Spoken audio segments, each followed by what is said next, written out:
Аз реално се искам да представя един твой приятел, който е днес тук. Краси, къде си рата вие? Краси Петков, много ми е приятно така, веднага идвам с микрофон, две думички само да кажеш. Ти вчера беше представител на книгата. Сега как бих те представила аз? Духовен учител, може би, консултант, диагностик и шаман, ако използвам тази дума, точно ще бъде, нали? Абсолютно, абсолютно да, сега. С какво се занимаваш по-точно? Аз се занимавам с астрология, с нумерология, с парапсихология, с изчистване на негативни модели, съзнателни, подсъзнателни, восъколейни, нетрадиционна медицина, билколечение.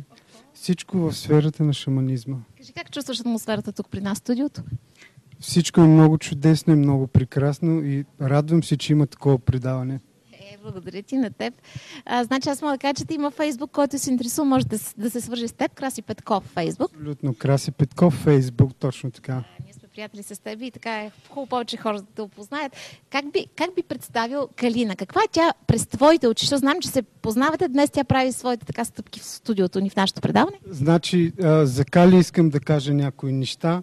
Няколко дни преди да се запозная с нея, всичко стана, няма нищо случайно, аз се знаеш. Тя имаше свой вътрешен проблем, който не можеше да разреши и търсеше отговор на даден въпрос.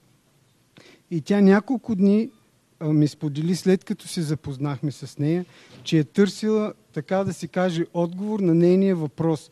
Тоест да срещне човек или по някакъв начин, без значение, видим или не видим, да получи отговор на своя въпрос.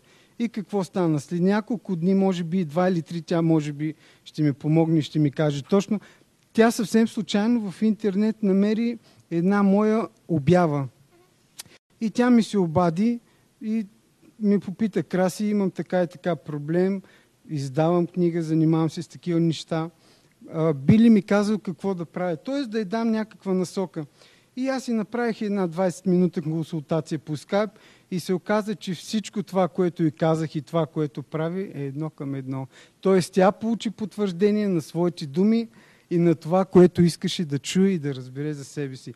Благодаря, че я има, Кали.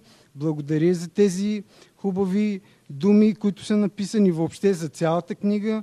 Благодаря и за това, че има и ще се радвам за напред в бъдеще Кали да пише все повече книги, за да може все повече тази нейна информация да достига до повече сърца и повече хора. Че хубаво ръкопляскания, моля ви. Страхотно. Благодаря. Мисля, че се развълнува след тези хубави думи. Само нека да видим реклама. Кой ни послажда в днешния ден и ще си дам правото на реплика. Реклама, колеги.